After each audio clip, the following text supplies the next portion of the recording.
Bismillah, alhamdulillah, wassalatu wassalamu ala rasulillah wa ala alihi wa sahbihi wa man walah.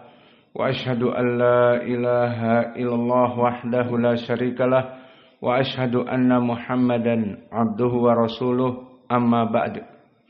Bismillah. Qala al-muallif Syekhul Islam Ahmad ibn Abdul Halim ibn Taimiyah, wa aqulu qala Allahu jalla jalaluhu wal mustafa al-hadi wala ata'awwalu. Maka kalimat ini maknanya wa aqulu, dan aku berkata. Kalimat aqulu, aku berkata indal Arab dimutlakkan kepada aku berakidah. At-tahad wala tatahad. At-tahad. Wa aqulu, alu mengatakan bimakna aku meyakini. Aqulu fi hada, misalnya, aku berpendapat tentang masalah ini. Aqulu fi hada, aku berkeyakinan dalam masalah ini. Maka makna aqulu, aku berkata, bimakna aku berkeyakinan. Tentang apa? Qala Allahu jalla jalaluhu wal mustafal hadi wala ata'awwalu. Maka aku berkeyakinan tentang permasalahan di dalam agama ini kembali kepada ucapan Allah dan juga hidayah sunnah yang datang dari Nabi sallallahu alaihi wa ala alihi wasallam. Maka dari sini saja menjadi pendalilan bagi kita bahwa manhaj Ahlus Sunnah wal Jamaah di dalam permasalahan akidah yang telah kita ambil sebagian seperti hubbus sahabah dan juga mawaddatul qurba di pelajaran yang lalu, dan di bab-bab yang akan datang, maka keyakinan Ahlus Sunnah wal Jamaah atau tauqifiyah. Apa makna tauqifiyah? Maknanya seorang muslim di dalam permasalahan al-i'tiqad, keyakinan, maka dikembalikan kepada ucapan Allah Jalla wa'ala dan dikembalikan kepada hadis-hadis Nabi yang sahih, dan tidak datang dari pikiran dan akal dan perasaan dan idiom dan pendapat dari kepala manusia tersebut. Maka inilah keyakinan Ahlus Sunnah, dibangun di atas dalil Al-Quran dan sunnah Nabi yang sahih, dan bukan dari pemikiran-pemikiran seseorang. Maka ini yang menjadikan pembeda antara kelompok Ahlus Sunnah dengan kelompok Ahlul Bid'ah. Kelompok Ahlus Sunnah siapa salafnya? Para sahabat yang mengambil dari Nabi, dan para tabi'in serta itba'ut tabi'in kurun al-mufaddalah, yang mana para sahabat telah dipuji oleh Allah di surat At-Taubah, wasabiqunal awwalun minal muhajirin wal ansar walladzina taba'ahum bi ihsanin radhiyallahu anhum wa radu'an wa addalahum jannatin tajri tahtihal anhar khalidina fiha. Di dalam ayat ini disebutkan Allah ridho kepada mereka dan mereka ridho kepada Allah, kepada para sahabat yang dulu mengikuti Nabi berhijrah dan dulu berdakwah bersama Nabi di Makkah dalam keadaan kesempitan, dan juga wal ansor yang menolong Nabi. Maka mereka sebaik-baiknya manusia, seperti di dalam ayat Al-Quran juga, kuntum khaira ummatin ukhrijat linnas. Kalian adalah sebaik-baiknya manusia yang Allah turunkan ke muka bumi. Ditafsirkan oleh Imam Abu Hurairah di Sahih Al-Bukhari, kuntum khaira ummatin ukhrijat linnas antum khairun nas linnas. Kalian sebaik-baiknya manusia yang diturunkan untuk manusia setelah kalian. Maka ini dalil menjadi pendalilan tentang permasalahan pemahaman kita kepada agama harus mengikuti para sahabat. Kemudian siapa para salaf? Meninggal Nabi, ilmu ada di tangan sahabat, dan sahabat memberikannya kepada tabi'in. Dan dari tabi'in, meninggal para sahabat, ilmu di tabi'in diambil oleh itba'ut tabi'in. Maka oleh sebab itu, Nabi memuji kelompok 3 ini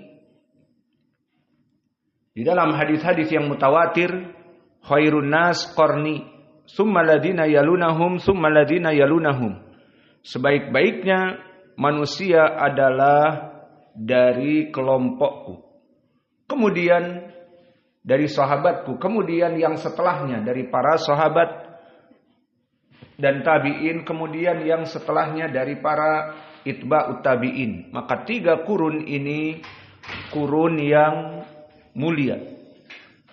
Dan dari 3 kurun yang mulia ini dijadikanlah sumber landasan Al-Quran dan Sunnah bagi manhaj ahli sunnah, dan mereka yang mengikutinya akan selamat masuk kepada surga. Dan selain dari pemahaman kepada mereka 3 kelompok tadi, akan masuk Islam namun pemahamannya sesat dan dijanjikan masuk api neraka sesuai hadis yang datang dari Abdullah bin Amr bin al-As dan Abi Umamah dan Anas bin Malik. Sataftariku ummati ila 73 firqah kulluha finnari illa wahidah.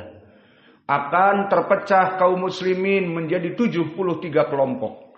72 kelompok semuanya di api neraka. Satu yang selamat.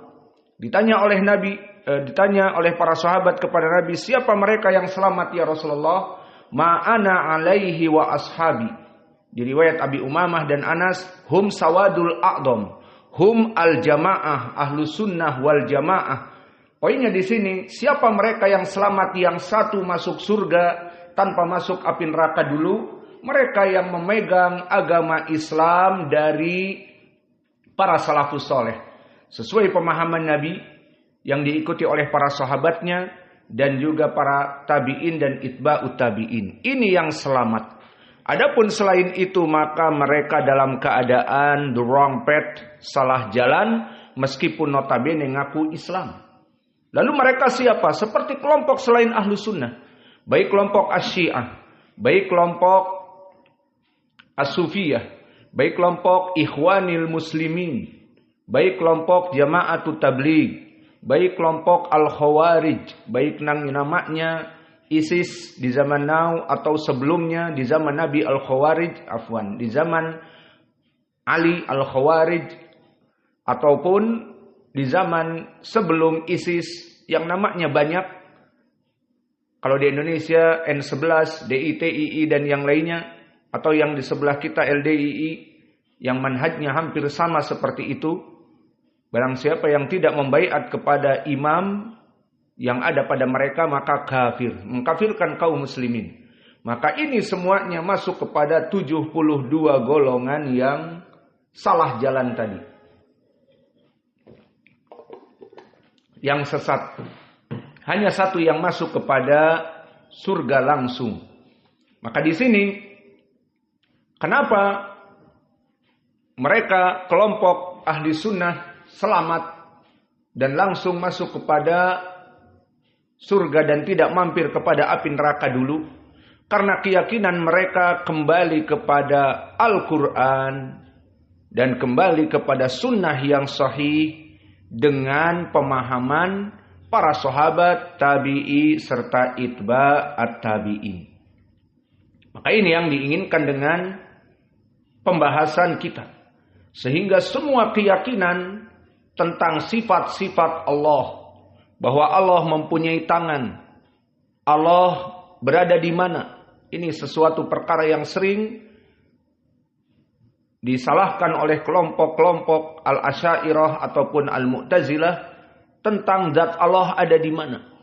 Maka kita mengatakan zat Allah yang perkara Allah ini tidak terlihat dari apa yang datang dari Allah khobarkan atas dirinya. Dan dari hadis-hadis Nabi yang sahih. Mana di dalam Al-Quran ada. Kita tidak bingung dengan posisi kedudukan Rob kita. Maka kalau ditanya di mana zat Allah berada, mudah Ahlu Sunnah menjawab, di atas langit, Di arasnya Allah bersemayam. Dan dia akan turun di malam-malam terakhir, kemudian naik lagi ke atas. Selesai. Mana pendalilannya? Semuanya di Al-Quran dan Sunnah. Itu keyakinan kita. Taib, mana pendalilan Al-Quran? Allah berfirman, A'amintum man fis sama. Maka tidaklah kamu takut kepada Allah yang berada di atas langit. Ini dalil pertama, di atas langit. Yang kedua, di mana Allah bersemayam? Bersemayam di atas langit, di arsnya. Ar-Rahman 'alal ars istawa. Bahwa Ar-Rahman yang Maha Agung itu dalam keadaan bersemayam di atas arsnya. Dia itu di atas. Lalu mana pendalilan kalau dia itu di atas juga? Setiap malam dia akan turun. Seperti hadis muttafaqun alaih, yanzilu rabbuna ila sama'i dunya fi thuluthil akhir minal lail. Bahwa Allah yanzilu, Allah setiap sepertiga malam terakhir, mulai dari jam 2 sampai jam 4 atau sampai adzan yang kedua, jam 5, setengah 5, tergantung waktunya. Maka Allah turun ke langit dunia dan mengatakan, barang siapa yang meminta ampun kepadaku, aku ampuni. Barang siapa yang meminta sesuatu kepadaku, aku berikan. Barang siapa yang memohon kepadaku, aku penuhi. Setiap hari. Maka ini contoh dari akidah. Bahwa akidah yang kita yakini kembali kepada pendalilan Allah, Al-Quran, apa Allah ucapkan di Al-Quran, dan kembali kepada sunnah sesuai pemahaman mereka. Ini yang benar. Untuk contoh pemahaman yang salah misalnya, agar kita paham, oh keyakinan kita yang benar, tauqifiyah, makna tauqifiyah, kita berhenti, tidak berbicara. Kecuali datang Al-Quran dan datang sunnah, dan disesuaikan pemahaman oleh para sahabat, itu dia yang benar, dan itu yang tadi di hadis, 72 di api neraka, 1 yang selamat ke surga, karena tadi, memahami ayat Al-Quran dan sunnah, sesuai pemahaman as-salafus soleh, dan meyakini agama ini dalam keadaan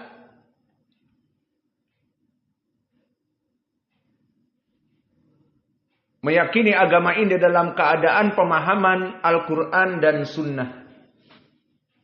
Maka tadi kami sebutkan contohnya yang selamat dari kelompok yang selamat Ahlus Sunnah wal Jamaah, di saat diberikan pertanyaan di mana Allah letaknya, di atas langit. Dan selain tadi pendalilan Al-Quran dan Sunnah, juga pemahaman as-salafus soleh, maka secara fitrah seluruh yang namanya melaksanakan sesembahan kepada yang diagungkan seperti Allah yang menciptakan kita, atau kelompok-kelompok yang kafir seperti orang-orang Hindu, orang-orang Buddha, dan orang-orang kufar yang lain, maka mereka meyakini Rob mereka yang disembah itu pasti di atas. Contoh orang Hindu, mereka meyakini ada dewa yang bernama Shiva yang menciptakan Mayapada. Mereka sebutkan langit bumi adalah Mayapada. Dan mereka juga meyakini dewa Shiva itu yang menciptakan, dewa Wisnu yang mengatur alam raya. Kemudian ada dewa angin namanya Bayu. Ada dewa guntur di saat hujan, kata mereka namanya Indra.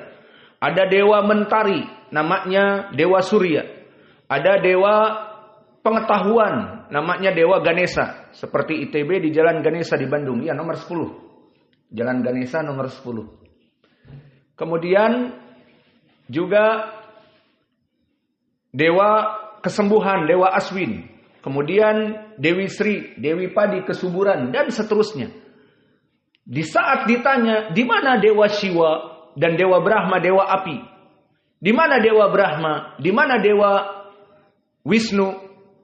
Kata mereka, di Mahameru. Di mana Mahameru? Di gunung tertinggi dari puncak Everest. Bukan hanya di Semeru, tetapi di Mahameru. Di gunung tempat mereka di Nepal, di India, pegunungan Mahameru yang susah orang naik padanya. Maka mereka secara fitrah meskipun kafir musyrik tidak menginginkan Rob mereka itu seperti manusia biasa di bawah seperti mereka, tapi di atas. Dan begitu pun orang-orang Buddha yang menyembah Buddha Gautama. Maka Buddha Gautama telah dimoksa. Dia telah masuk kepada surga, maka di mana dia di atas, di Shangri-La dan seterusnya. Di mana Shangri-La pokoknya taman di pegunungan Everest. Ini miskin, pegunungan Everest itu ternyata banyak tempat-tempat dewa-dewa. Dan begitu pun orang-orang Yunani kuno yang meyakini ada dewa Zeus dan bapaknya Apollo dan dewa-dewa yang lain seperti dewa Hermes, dewa perang, dan juga Aphrodite, dewa kecantikan. Maka di sini mereka kalau ditanya orang-orang Yunani kuno, di mana keadaan dewa yang agung Zeus, kata mereka, di Gunung Olympus. Maka Gunung Olympus di mana? Pokoknya di Eropa, keyakinan mereka. Kalau Roma berarti di Italia. Maka para pendaki gunung mencari mana Gunung Olympus. Ternyata gunung khayalan. Yang penting, meskipun Mahameru khayalan, Shangri-La khayalan, dan Gunung Olympus khayalan, menunjukkan bahwa mereka semuanya sepakat bahwa Rob mereka yang mereka sembah harus di atas sebagai pengagungan. Ini dari segi fitrah. Maka alhamdulillah di Al-Quran jika ditanya kaum muslimin di mana Allah, dengan tegas mengatakan Allah di atas langit dengan pendalilan Al-Quran tadi. Lalu apakah ada hadis tadi kami sebutkan Allah turun dari langit, menunjukkan Allah di atas langit. Dan hadis yang lebih jelas lagi diriwayatkan oleh Imam Muslim, hadis Al-Hakam Ibnu Nafi' di mana seorang sahabi ingin membebaskan budaknya perempuan karena dia pukuli merasa bersalah. Kata Nabi, entar dulu, ditanya dulu apakah dia beriman atau tidak. Maka budak perempuan ini ditanya, Aina Allah, mengisyaratkan ke atas langit. Nah, berarti beriman. Man ana, kata Nabi ditanya langsung, siapa aku? Anta Rasulullah, kamu Rasulullah dan Allah di atas langit yang mengutusmu. Maka apa kata Nabi? I'tikha fa innaha mu'minah. Maka lepaskan dia dari perbudakan. Tidak boleh sesama muslim memperbudak muslim karena dia mukminah. Maka dibebaskan karena keimanannya kepada Allah. Allah ada di atas langit dan Nabi Muhammad Rasulullah. Ini sekarang contoh keyakinan yang benar. Contoh keyakinan yang salah seperti orang-orang sekarang di zaman now. Dari kelompok Al-Asy'ariyah, dari kelompok Al-Mu'tazilah, dari kelompok Al-Jahmiyah, maka mereka mengatakan di mana Allah, maka mereka akan berkoar-koar mencari-cari kebingungan. Allah tidak boleh di atas, Allah tidak boleh di bawah, Allah tidak boleh di kanan, Allah tidak boleh di kiri. Terus Allah di mana? Bingung.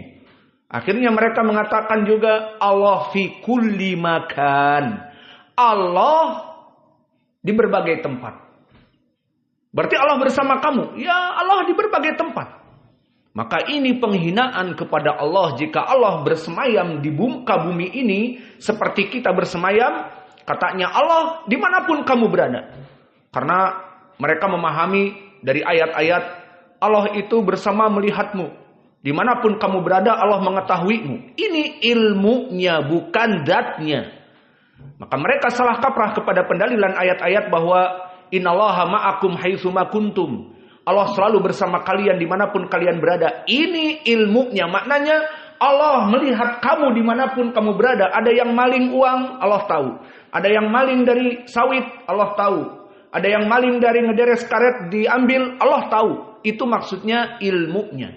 Namun zat Allah apakah bersanding dengan dia?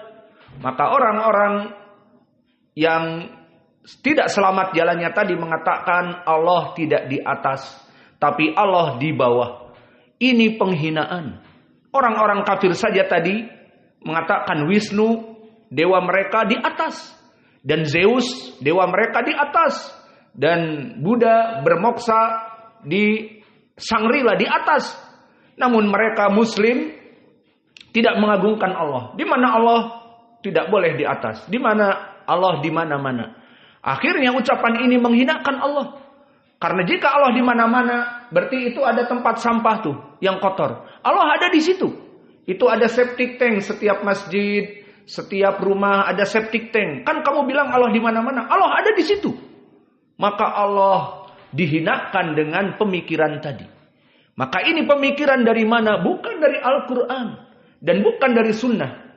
Maka inilah contoh bagi kita bahwa kita ahlu sunnah, kelompok yang tadi selamat, satu dari 72 kelompok yang ada di api neraka yang tersesat, yang mengaku Islam tapi tersesat jalannya. Maka kita mengakui Allah itu di atas langit dengan dalil tadi Al-Quran dan sunnah. Bahkan Nabi mengatakan kepada tadi budak, di mana Allah di atas langit, bebaskan dia karena dia beriman. Adapun orang-orang di zaman now yang mengatakan Allah di mana-mana, bukan hanya orang-orang awam, mereka orang-orang yang belajar, makan bangku sekolahan. Maka di sana orang-orang yang banyak makan sekolahan yang mengucapkan seperti ini, seperti UAS yang mengatakan di YouTube, Allah tidak boleh di atas dan tidak di bawah, tidak di kanan, tidak di kiri. Bingung dia dengan Allah di mana tempatnya. Karena tidak bersikap seperti ahli sunnah, kita menetapkan Allah di atas langit karena Al-Quran tadi, dan menetapkan Allah di atas langit karena sunnahnya. Dari Nabi tadi disebutkan, bebaskan anak ini karena dia mukminah. Maka bagaimana bisa orang-orang yang belajar mengambil S1, S2, S3 menjadi profesor dari orang-orang yang belajar di bangku sekolahan, ternyata mereka salah jalan dalam berakidah. Maka yang menjadi poin, seseorang akidahnya benar dengan mengikuti Al-Quran dan Sunnah sesuai pemahaman salafus soleh, tidak berijazah S1, S2, S3, tapi belajarnya dengan orang-orang yang bukan manhaj ahli sunnah. Maka lihat, budak yang dibebaskan tadi, dia hanya menggembala kambing. Tidak kuliah jauh-jauh dan tidak mengambil S2, S3, hanya menggembala kambing kerjanya. Di saat ditanya oleh Nabi, di mana Allah? Di atas langit. Siapa aku? Kau Rasulullah. Bebaskan dia kepada tuannya. Bebaskan dia, dia beriman. Benar jawabannya. Tidak makan bangku sekolahan. Adapun di zaman now sudah sekolah jauh-jauh ke luar negeri, kemudian mengambil S2, S3, maka ucapan pemikirannya jauh dari ucapan ahlu sunnah dan jauh bahkan dari ucapan budak yang tidak makan bangku sekolahan, yang hanya sekedar mengembala kambing. Dia mengatakan Allah di langit, di atas langit. Orang yang belajar S2, S3 ini malah bingung. Allah tidak di atas, teriak-teriak. Allah tidak di bawah, Allah tidak di kanan, Allah tidak di kiri. Allah tidak menempati ruang. Terus Rob kamu yang kamu sembah di mana? Kita katakan kepada UAS ini, United America State, ma'ruf singkatannya. Dikatakan kepada dia, kamu sujud apa doamu? Wahai United America State, Subhana Rabbiyal A'la. Maha suci Allah yang maha tinggi. Rabbmu itu maha tinggi. Bukan kamu bingung tidak boleh di atas. Berarti bukan maha tinggi kalau kamu mengatakan tidak boleh di atas. Maka bingung orang-orang yang tidak belajar dengan ahli sunnah. Meskipun dia doktur, meskipun dia S2, S3, S-teler, S-doger, dan seterusnya. Al-muhim, kita bersyukur alhamdulillah ahlu sunnah wal jamaah. Anak-anak kecil kita, coba kita tanya, mana mikrofon? Kita lihat anak-anak kecil kita. Lebih baik daripada United America State yang kuliahnya S3. Mana yang paling kecil di antara kita? Kau berapa umurnya? 10. Berdiri. Jika ditanya, di mana Allah? Di atas langit. Mana dalil? Ar-Rahman 'alal 'arsy istawa. Apa maknanya? Yang maha di Ar-Rahman, yang maha Rahman, alal ars istawa, bersemayam di atas arsy, di sana, di atas langit. Ada dalil lagi. Aamintum man fis sama. Apa artinya? Apakah kalian beriman kepada Allah yang di atas langit? Taib. Maka anak kecil kita yang umur 10 tahun tidak lulus SD karena belajar di ma'had, tidak lulus SMP, belum lulus SMA, belum kuliah, maka ditanya di mana Allah dengan dalil Al-Qur'an. Dibawa tadi 2 dalil Al-Qur'an. Maka orang yang belajar ngambil S2, S3 malah salah pemahamannya. Maka inilah keutamaan menuntut ilmu bersama ahli sunnah. Maka ini mauqif ahli sunnah wal jamaah dalam berbagai keyakinan. Dia itu, ahli sunnah itu mengambil Al-Quran dan sunnah sebagai pendalilannya sesuai pemahaman as-salafus soleh. Maka ini yang diinginkan dari ucapan penulis wa aqulu. Maka aku berkeyakinan. Qad yutlaqu al-qaul indal Arab al-i'tiqad. Maka Arab jika mengatakan aqulu qauli hadza, aku mengucapkan ucapan ini dimutlakkan kepada aku meyakini keyakinan ini. Maka Arab mengatakan aqulu, aku berpendapat, maknanya aku meyakini. Maka kalimat wa aqulu maknanya aku beriktikad. Wa aqulu qalallahu, bahwa aku meyakini qalallahu, ucapan Allah. Maka di sini kita akan membahas apa itu kalimat Allah. Di mana kita sering menyebutkan di mana Allah, kalimat Allah ini apa itu? Maka kalimat Allah dia alam al-Rabb, dia nama untuk yang kita sembah. Maka pengetahuan kalimat Allah ini sekarang sangat penting karena kita mengenal siapa yang kita sembah di sini. Kamu menyembah siapa? Allah. Apa makna Allah? Itulah yang akan kita bahas. Maka kalimat Allah alamun ala Rabb subhanahu wa ta'ala. Bahwa kita menyembah yang bernama Allah itu, siapa itu Allah? Nama bagi yang disembah oleh kita. Seperti mereka menyembah dewa-dewa bernama Wisnu, bernama tadi Siwa. Dari mana? Dari kitab-kitab mereka. Siwa dan disebutkan Wisnu dan disebutkan Brahma dan disebutkan dewa Surya, Bayu dan seterusnya. Maka di sini kalimat Allah pun wa aqulu qalallahu, aku meyakini ucapan Allah dalam segala keimananku. Keimanan Ahlussunnah berdalil dari ucapan Allah. Maka siapa Allah?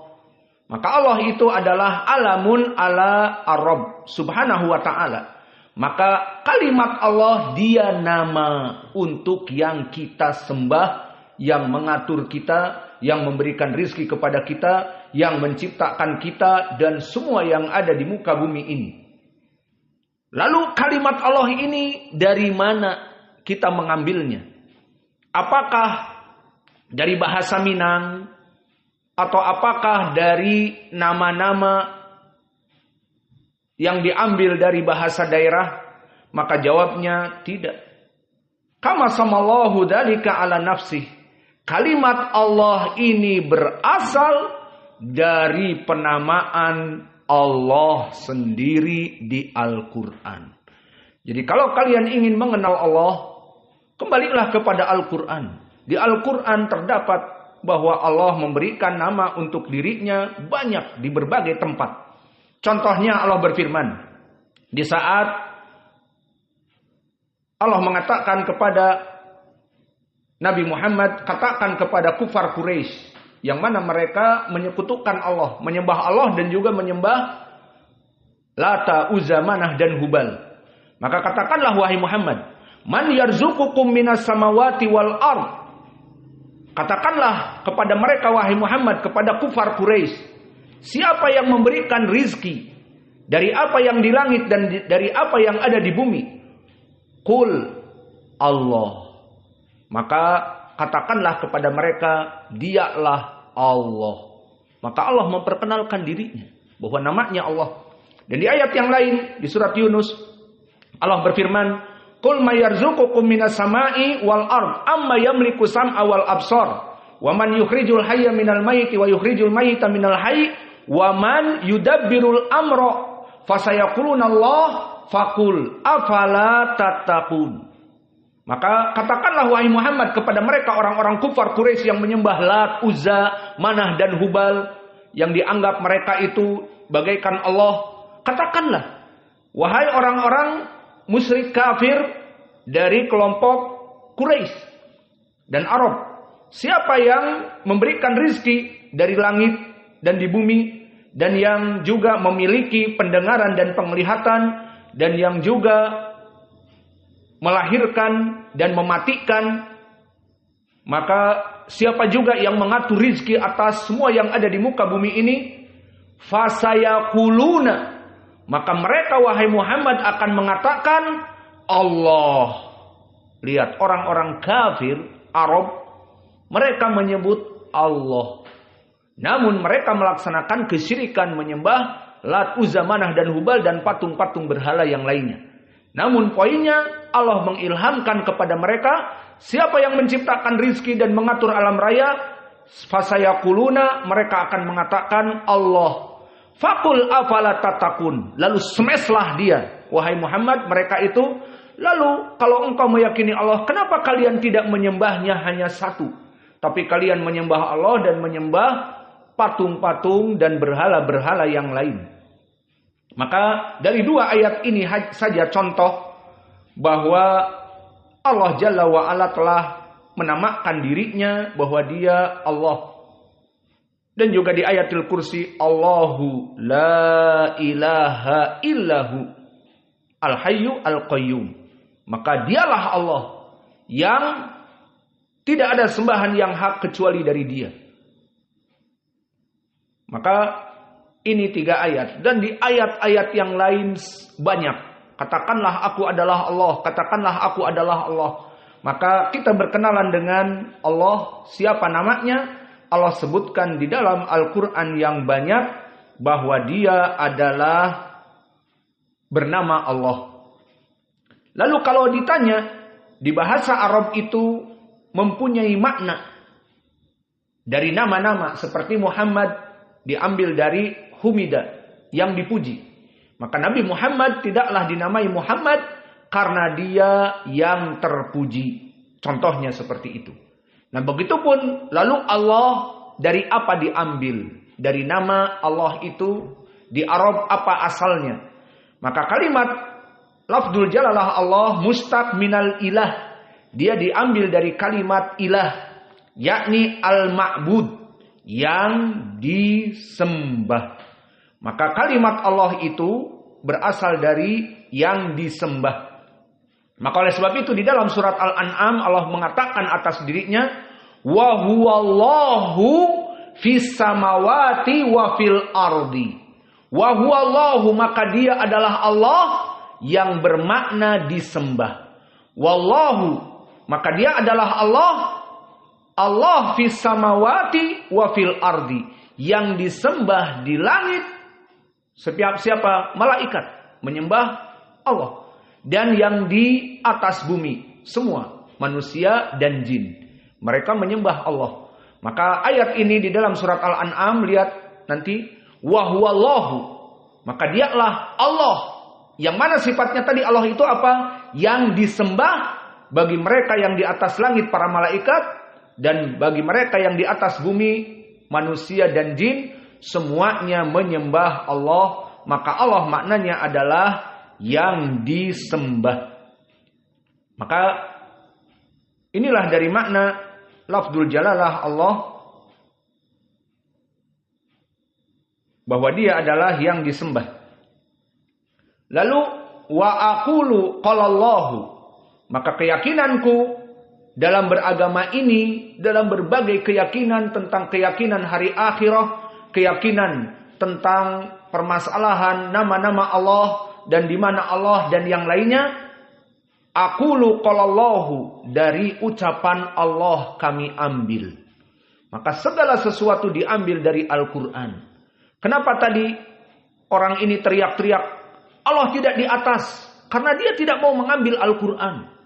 Dia takwilkan kepada makna yang lain. Padahal di Al-Quran tadi, anak kecil dari kita yang umur 10 tahun, Allah di atas langit, mana dalilnya? A'amintu man fis sama. Tidaklah kamu takut kepada Allah yang di atas langit. Ar-Rahman alal ars istawa. Bahwa Allah itu bersemayam di atas ars. Anak kecil 10 tahun tahu. Allah itu yang menciptakan dirinya di atas langit.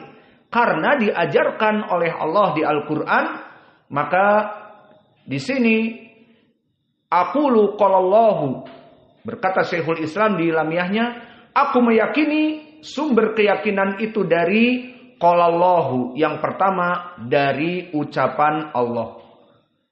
Setelah kita mengenal siapa nama Rabb pencipta kita bernama Allah, dan Allah kalimat itu adalah mustaq, diambil dari makna ma'luh atau yang disembah, sesuai dari ayat Al-Quran tadi yang kita bacakan. Dan begitu pun sekarang Jalla Jalaluhu, di dalam syair disebutkan wa aqulullahu Jalla Jalaluhu. Maka apa Jalla Jalaluhu? Kalimat Jalla Jalaluhu, dari faidah yang bisa kita ambil dari syair ini, pertama al-jalal, dari sifat Allah Jalla wa'ala. Maka sifatul jalal dari sifat dzatiyah. Apa makna sifat dzatiyah? Sifat yang terus berlangsung untuk Allah. Seperti Allah mempunyai wajah, terus berlangsung kepadanya. Dan begitu pun Allah mempunyai sifat Ar-Rahman Ar-Rahim, Maha Pengasih, Maha Penyayang. Ada terus pada Allah. Ini dinamakan sifat dzatiyah. Begitupun Al-Jalal, yang Maha Agung. Maknanya Al-Jalal, Jalla Jalaluhu, maka Allah yang Maha Agung. Maka Al-Jalal adalah agung.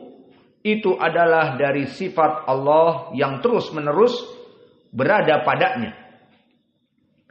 Lalu sifat Al-Jalal ini kita menyifatkan di dalam syair ini. Syekhul Islam mengatakan, wa aqulu, keyakinanku adalah qalallahu jalla jalaluhu. Keyakinanku dalam beragama di dalam agama Islam ini, ucapan Allah disifati oleh Ibnu Taimiyah jalaluhu, jalla jalaluhu, yang mana dia maha agung. Maka pensifatan maha agung juga diambil dari Al-Quran. Maka semua pensifatan untuk Allah diambil dari Al-Quran dan Sunnah. Maka tidak boleh kita mensifatkan untuk Allah kecuali dari yang Allah sebutkan atas dirinya dari Al-Quran dan juga di dalam sunnah-sunnah yang sahih. Karena kalau tidak berdasarkan dari ini, dari ucapan Allah sendiri di Al-Quran atau dari hadis Nabi yang sahih, maka tidak boleh kita menetapkan Allah, bahasa Jawanya, seenake udele dewe. Ada yang paham nggak bahasa Jawa? Maksudnya seenak perut sendiri. Maka di sana akan mengatakan Allah demikian. Di sana ada yang mengatakan Allah demikian. Di sana ada yang mengatakan Allah demikian. Dari persepsinya, dari sudut pandangnya, dari yang dia pelajari dari guru-guru mereka yang salah. Dan ini yang tadi disebutkan oleh dai kondang, berteriak-teriak Allah tidak di atas, Allah tidak di bawah. Dia sekarang salah berpersepsi, tidak mengambil ucapan Allah. Kata Allah, aamintu man fis sama, Allah berada di atas langit. Dan di hadis Allah berada di atas langit. Dan juga Allah turun dari langit ke muka bumi. Dan juga Ar-Rahman alal ars istawa, Allah bersemayam di atas arsnya. Dia tidak peduli kepada ayat-ayat yang disebutkan oleh Allah, tapi menginginkan dari dirinya. Tidak boleh kita mengatakan Allah di atas. Seperti kita tidak boleh mengatakan Allah di bawah. Lalu kamu sujud membaca apa? Subhana rabbiyal a'la, maha suci Allah yang ada di atas. Kok di atas ya? Tadi aku menyebutkan apa? Allah tidak di atas. Padahal Allah di atas, kamu sujud. Itulah kebingungan, kontradiksi dari mereka orang-orang yang tidak mempelajari agama Islam dengan benar. Dan ini kasusnya telah terjadi di zaman Doeloe. Saking dulunya. Dulu Imam Ibnu Taimiyah, dulu Sufyan Ibnu Uyainah, Imam Sufyan Ibnu Uyainah, dia mendengar kelompok sesat dari Al-Jahmiyah yang pertama kali menafikan sifat. Ahlus Sunnah mengatakan sifat Allah bersemayam di atas ars. Allah itu zatnya ada di atas ars. Maka kelompok sesat, gembongnya kesesatan Jahm Ibnu Safwan, yang mana dia hidup di zaman itu, mengatakan Allah tidak di atas. Allah di mana-mana seperti kita sekarang. Ini ucapannya UAS itu. Maka di zaman dulu telah disemprot, telah dismash ucapan kesalahan ini oleh Ahlus Sunnah, imam Ahlus Sunnah di zamannya dulu. Maka dari sini kita mengetahui ya ibadallah, kelompok Ahlul Bid'ah itu diambil dari kelompok-kelompok di zaman Doeloe. Kemudian dialirkan dan diteruskan kepada guru-guru mereka mempunyai murid seperti kita Ahlus Sunnah. Mengambil kebenaran dari Al-Quran dan Sunnah diajarkan oleh guru-guru kita seperti guru kita Syekh Mukbil, muhadits di era now. Maka mereka pun yang mengatakan Allah tidak di atas langit mengambil dari kesesatan-kesesatan zaman Doeloe. Jahm Ibnu Safwan matinya dibunuh karena ucapan-ucapan yang buruknya, mengatakan Allah tidak di atas, menafikan semua sifat Allah dan seterusnya. Maka dari mana UAS ini mendapatkan ilham seperti ini? Dari ucapan keburukan dari kelompok sesat terdahulu. Maka di sini yang menjadi poin adalah seseorang jika belajar dari sunnah, maka dia akan mendapatkan dalil-dalil dari guru-gurunya yang sunnah. Jika belajar kepada kelompok sesat, akan mengatakan ucapan-ucapan sesat dari gurunya. Di saat Jahm Ibnu Safwan yang pertama kali memproklamirkan Allah itu di bawah, tidak di atas, seperti keyakinan kalian Ahlus Sunnah, Allah di mana? Di bawah. Allah fil asfal, di bawah dengan kita. Menghinakan dari segi fitrah tadi kita katakan. Kelompok-kelompok yang mengatakan dewa di gunung-gunung, maka mereka mengatakan Allah di bawah seperti kita. Maka datanglah bertemu dari zaman itu Sufyan Ibnu Uyainah, imam Ahlus Sunnah, mendatangi orang yang sesat ini, Jahm Ibnu Safwan. Pendalilan di sini, kelompok sesat itu dari zaman dulu sudah dibantah ucapannya. Seperti di sini. Namun ada lagi di bawah pemikiran itu diperbaharui lagi. Sekarang Ahlus Sunnah yang kita hidup padanya, kita bantah mereka. Maka kesimpulannya Ahlus Sunnah itu atau Ifah Al-Mansurah, dia penjaga gawang di setiap zaman, di setiap waktu. Seperti kita membantah ucapan sesat ini, karena kita hidup di zaman orang-orang yang sesat ini. Maka kita meninggal dan mereka meninggal. Di next generation Allah akan mengutus dai-dai sunnah di Indonesia, di Amerika, dimanapun untuk menjaga agama ini. Maka inilah dari makna atau Ifah Al-Mansurah, yang mana pada setiap zaman, setiap waktu itu pasti akan ada. Kembali kepada permasalahan. Maka Jahm Ibnu Safwan di saat didengar oleh Sufyan Ibnu Uyainah, didatangi. Apa dia katakan? Dipanggil dengan ya Duwaibah. Duwaibah ismun tasgir, seperti kitab. Tasgirnya apa? Kutaib. Kitab kecil, kitab buku saku. Ini kitab yang besar. Kitab kecil dinamakan Kutaib ala wazn fu'ail. Demikian pula dia. Ya Duwaibah. Dabah itu ismun takbir. Nama besarnya aja sudah tercela. Apa? Ya keledai. Maka Duwaibah maknanya keledai kecil. Maka Sufyan Ibnu Uyainah menyebutkan si Jahm Ibnu Safwan yang sesat ini, mubtadi ini di zamannya, dengan keledai kecil. Penghinaan kepada mereka. Karena kalau diagungkan, orang akan mengikuti ucapan dia. Begitupun kita tadi. UAS, bla bla bla, kita hinakan. Agar yang mendengar di sini, si Said itu berbeda manhajnya dengan mereka. Tidak mengagungkannya dai sejuta umat ini. Bangga dengan itu. Al-Muhim, di sini kita katakan apa yang diucapkan oleh zaman now ini berasal dari orang-orang sesat terdahulu. Maka Ibnu Uyainah datang dan mengatakan, ya Duwaibah, wahai himar kecil. Itu kalimat dongki ataupun himar ataupun keledai itu di Arab maskot dari kebodohan. Jika kita menghina di Arab, misalnya sama-sama di Arab, kita di Arab dan orang itu orang Arab, kita katakan ya aswad, wahai orang hitam, cuek aja. Memang kebanyakan di Arab warnanya coklat hitam. Iya, Abu Bahrum melihat kebanyakan seperti itu ya. Tapi hitam manis kan? Enggak hitam terus jelek. Maka seseorang dihina, hei hitam, di Arab ya aswad, adi, biasa aja.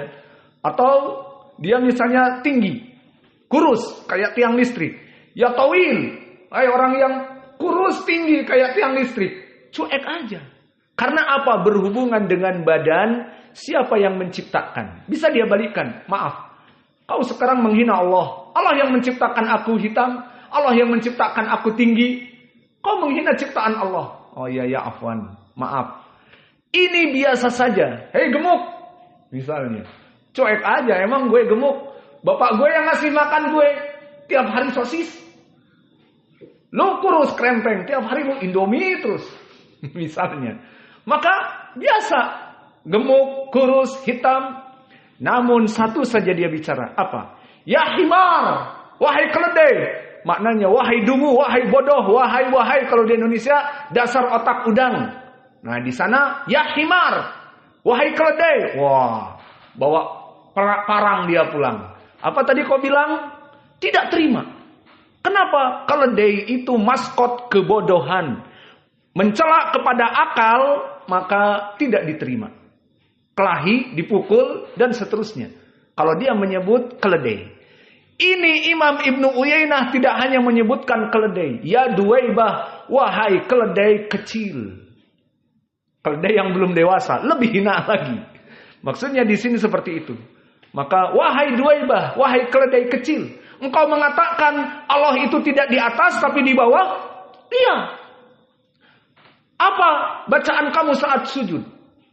Orang ini sangat buruk. Sehingga dia mentahrif, bahkan doa sujud pun dia rubah. Aku membaca Subhana Rabbiyal Asfal. Subhana Rabbiyal Asfal. Maka diganti langsung, otomatis. Maha suci Allah yang ada di bawah.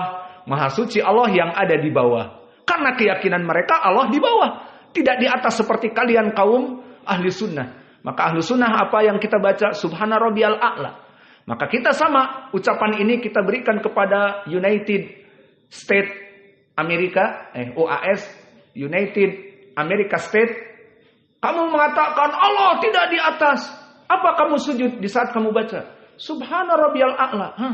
Kamu nggak seperti Jahmi ibnu Sofwan merubah hadis langsung doa sujud. Di mana? Subhana Rabbiyal A'la. Apa maknanya kamu pandai bahasa Arab? Maha suci Allah yang di atas. Allah di atas. Kenapa kamu teriak-teriak Allah tidak boleh di atas? Coba dilihat di YouTube-nya dia. Tulis pendapat UAS tentang Allah tidak di atas langit. Dilihat maka semuanya. Namun saya tidak menganjurkan untuk melihat, takut terbawa kalian dengan subhatnya. Maka pembahasan kita akan kita tutup dengan tadi wa aqulu qala Allahu jalla jalaluhu. Maka aku dalam keadaan permasalahan iman, tentang iman kepada api neraka, iman kepada surga, iman kepada hari akhir, iman kepada telaga Nabi nanti akan kita bahas, iman kepada melihat Allah di surga dan di hari kiamat, iman kepada mizan, timbangan dan seterusnya. Itu sumbernya qala Allahu jalla jalaluhu. Dari Allah, dan kita telah mengenal siapa Allah, itu nama yang Allah berikan atas dirinya.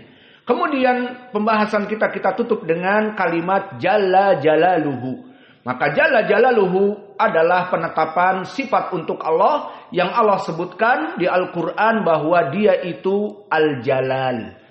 Nah sekarang kita sebutkan mana pendalilan di dalam Al-Quran dan hadis bahwa Allah itu mempunyai sifat Al-Jalal, dan selesai kita tutup pelajaran kita.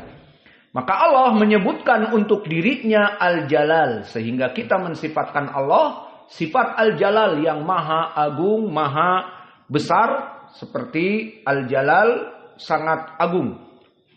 Pendalilannya banyak di Al-Quran, di antara ini dalam surat Ar-Rahman Allah berfirman, wa yabqa wajhu rabbika dzul jalali wal ikram.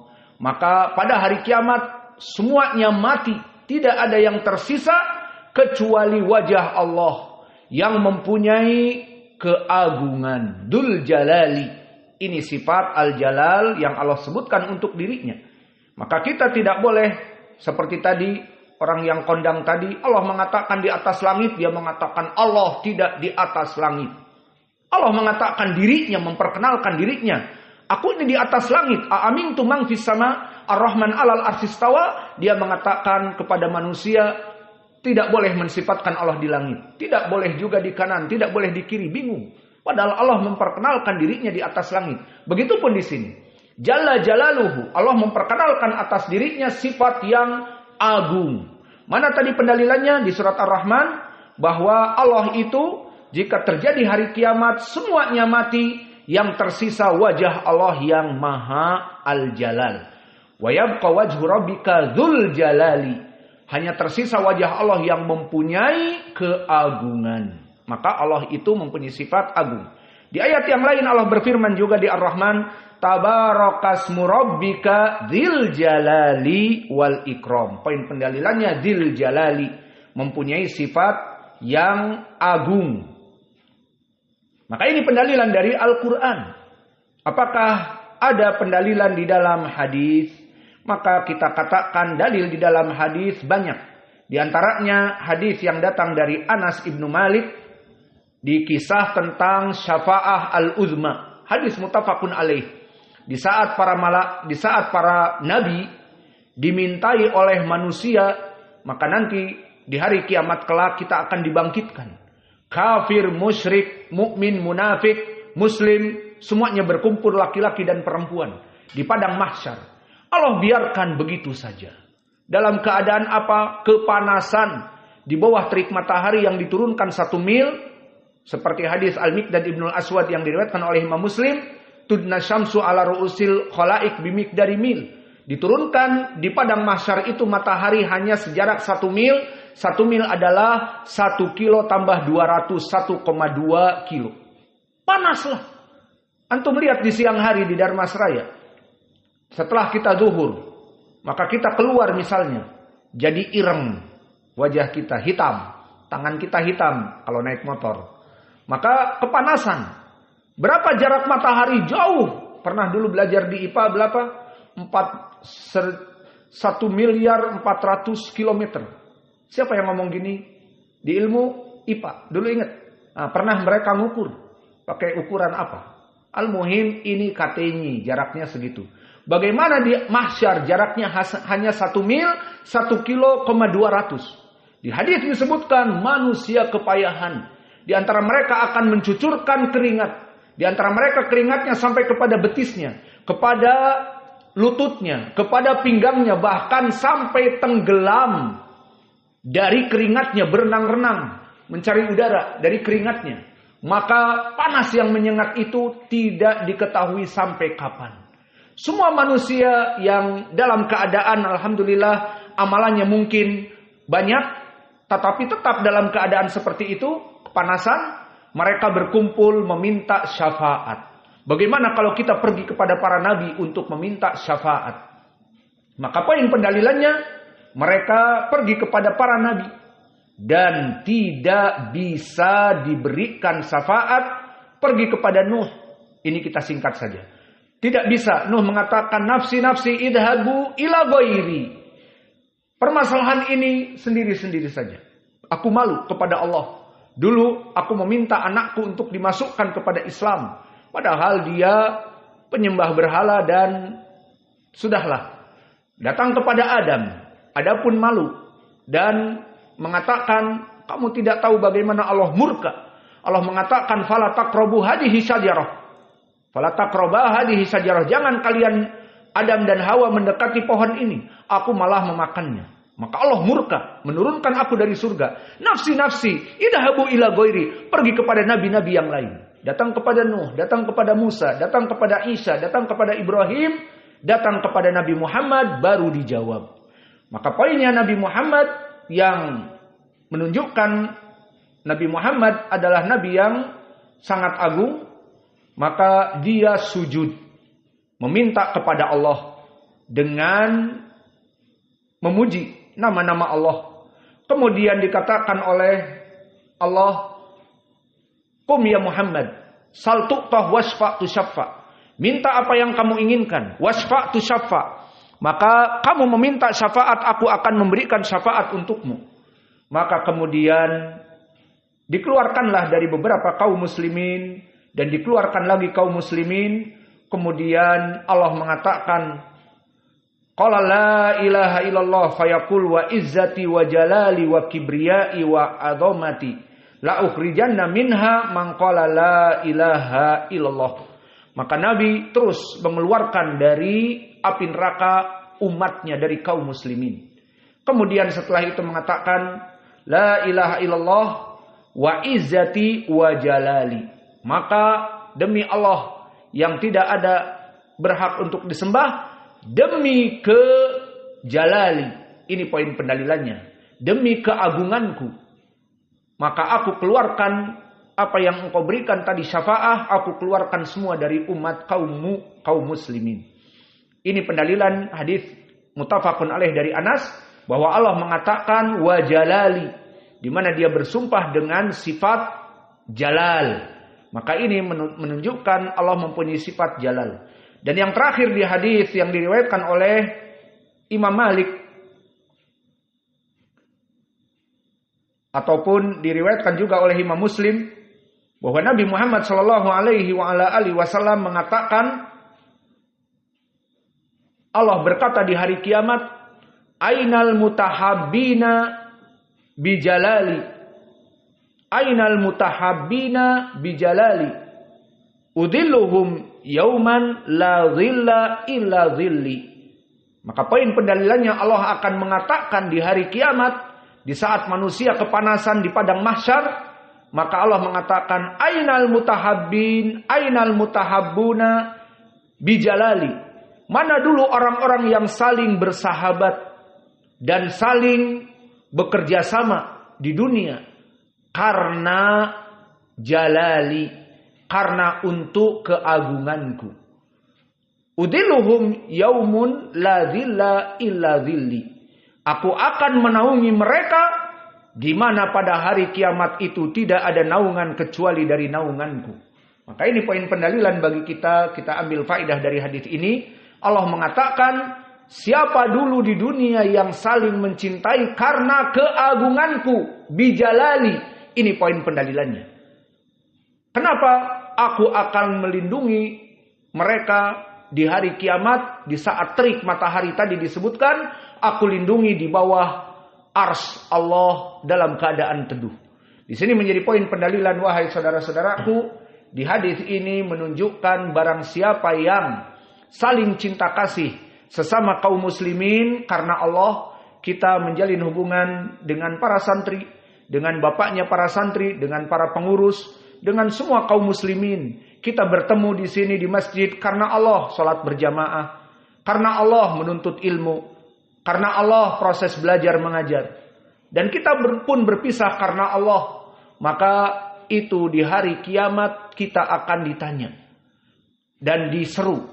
Mana si fulan ibnu fulan, dari pengajar, dari santri, dari pengurus, yang dulu bertemu di Masjid Muqbil Al-Wadi'i karena keagunganku, karena sholat berjamaah untukku, karena bekerja sama hadir di majelis-majelis untukku. Maka kita semuanya, karena hubungan kita tadi bersaudara karena Allah, kita akan dilindungi. Bahkan yang terakhir sekarang tambahan, membuat para nabi dan para syuhada cemburu. Seperti hadis yang diriwayatkan oleh Ashabus Sunan, dan hadis ini disahihkan oleh Syekh kami Muqbil.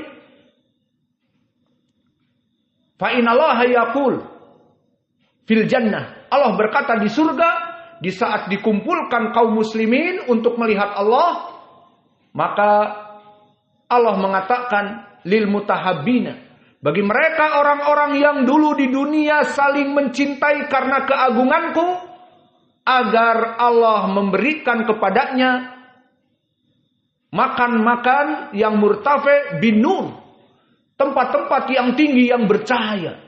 Maka dipersilahkan kepada mereka orang-orang yang dulu di dunia saling bercinta kasih karenaku, naik kepada tempat-tempat panggung-panggung yang tinggi dari cahaya. Apa kata Nabi setelah Allah mengatakan ini?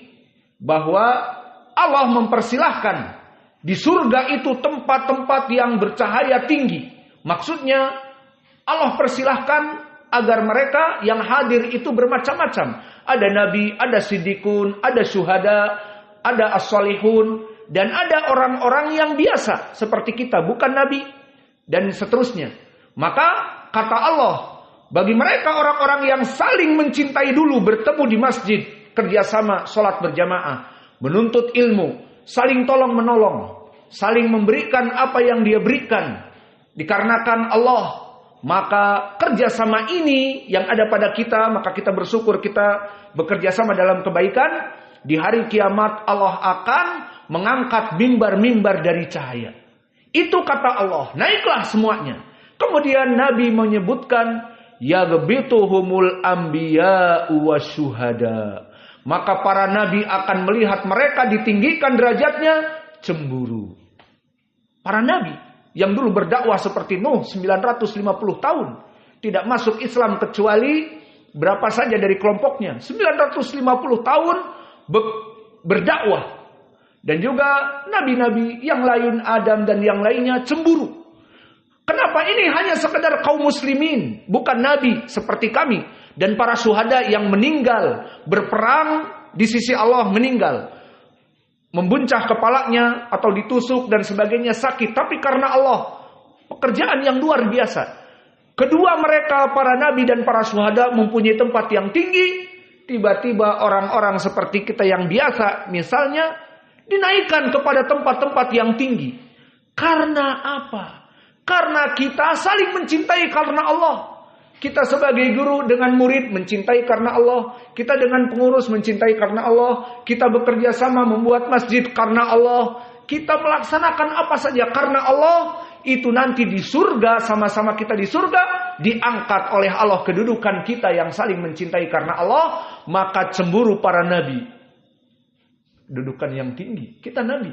Syuhada, kita dibunuh, terbunuh di jalan Allah. Mereka naik kepada tempat-tempat yang tinggi seperti kita. Maka cemburu mereka, kata Nabi. Maka oleh sebab itu marilah kita saling mencintai di antara kita karena Allah. Bukan karena uang, bukan karena dunia, tapi karena Allah. Maka insya Allah kita akan ditinggikan derajatnya. Dan poin pendalilan di sini Allah menyebutkan ainal mutahabbina fi jalali. Ini sifatnya. Mana orang-orang dulu di dunia yang mencintai karena keagunganku. Sifat Allah yang agung. Karena keagunganku. Mana? Kenapa Allah menanyakan? Ini baru di mahsyar, belum di surga. Karena aku ingin melindungi mereka di hari mereka pada saat itu. Tidak ada naungan dari matahari itu kecuali dari naunganku. Itu di mahsyar Allah akan memanggil kita seperti itu. Lalu kalau sudah masuk di surga, sudah kita menikahi bidadari, itu kan semuanya. Dipikirnya surga itu menikahi bidadari saja. Tapi kalau kayak Usamah mungkin makan makanan enak ya, pizza dan yang lainnya. Pokoknya semuanya sesuai dengan hawa nafsunya, dihalalkan oleh Allah di surga. Itu kita dapat, kita sudah bahagia. Tidak cukup dengan itu. Di hari Jumat kita dikumpulkan untuk melihat wajah Allah. Dan Allah mengatakan, barang siapa yang dulu saling mencintai karena Allah, naik kepada panggung-panggung yang tinggi yang bercahaya. Para malaikat melihat, para syuhada melihat, cemburu. Ya Allah, Allah naikkan derajat mereka. Karena apa? Cinta di antara kita. Maka oleh sebab itu, kita ulang lagi, please, di antara kita saling mencintai karena Allah. Kita pupuk rasa cinta kepada Allah. Antara guru dengan murid, antara murid dengan murid, maka awas. Kemarin sudah saya pukul. Untuk kalian masih ada yang tidak berbicara antara Usamah dengan Yusa. Mulai sekarang kalian ingin dicintai oleh Allah di hari kiamat, maka jadikanlah kalian teman karena Allah. Bukan tidak berbicara. Dan juga ini adik kakak masih berbicara kalian. Adik kakak kalian masih berbicara. Alhamdulillah. Ada yang musuh-musuhan di antara kalian? Tidak ada. Ada? Tidak ada. Alhamdulillah. Kalian bermusuh-musuhan? Kalau orang-orang Arab ini musuhan sekarang nyebut himar, ya kalb, ya himar. Nanti setengah jam lagi rame. Kembali lagi. Tapi kalau orang Indonesia enggak. Marah udah sebulan mungkin enggak bicara. Allahul musta'an. Dan itu kalau diketahui bapaknya jadi ribut. Sama-sama musuhan juga sesama ahlu sunnah. Itu keadaan di sini. Kalau mereka di Arab, kami juga dulu di Arab, kelahi pakai sendal, enggak bisa teknik MMA, teknik taekwondo, karate, membanting, judo, nggak ada teknik. Pakai sendal, saling pukul pakai sendal, bum bum bum. Setelah 5 menit ada yang melerai, haram, nggak boleh, bla bla bla. Ayo, udah lempar sendal, mereka pelukan, selesai. Dalam 5 menit itu jiwa-jiwa Arab mereka. Tapi di sini di Indonesia musuhan ini dengan ini sebulan nggak mau bicara. Kemudian diketahui bapaknya, disampaikan ke bapaknya pun kalau ada di sini tidak saling bertemu. Karena anak-anaknya musuhan, bapak-bapaknya lebih musuhan lagi. Karena kadang-kadang anaknya jadi teman, bapaknya masih tetap musuhan. Iya.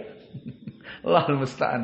Maka ini yang bisa kita berikan mulai dari sekarang, kesimpulannya marilah kita pupuk dan perdalam apa ucapan Nabi, jadi masuk lagi hadis nih. Makanya harus kita tutup, kalau enggak nambah lagi. Ada lagi hadis yang terakhir, terus terakhir. Disebutkan di hadis Abi Musa, Nabi mengatakan kepada sahabat, kalian itu saling, inamal mu'min lil mu'min kal bunyan. Kalian itu sesama mukmin dengan mukmin yang lainnya seperti bangunan seperti ini. Fasabaka Rasulullah yadahu. Maka Nabi menjadikan seperti ini. Apa ini maknanya? Saling menguatkan. Dalam keadaan syabaka yadahu, saling menguatkan. Maka di saat kalian menggenggam seperti ini akan kuat. Maka inilah dari ucapan Nabi. Sesama muslim dengan muslim harus seperti ini. Bukan di dunia kita malah tercerai-berai. Ini saling memusuhi, tidak mau berbicara. Tapi muslim harus seperti ini. Maka insya Allah kita harapkan kita semuanya dalam keadaan saling mencintai. Dan kita tutup pelajaran kita. Subhanakallahumma bihamdika asyhadu an la ilaha illa anta astaghfiruka wa atubu ilaik.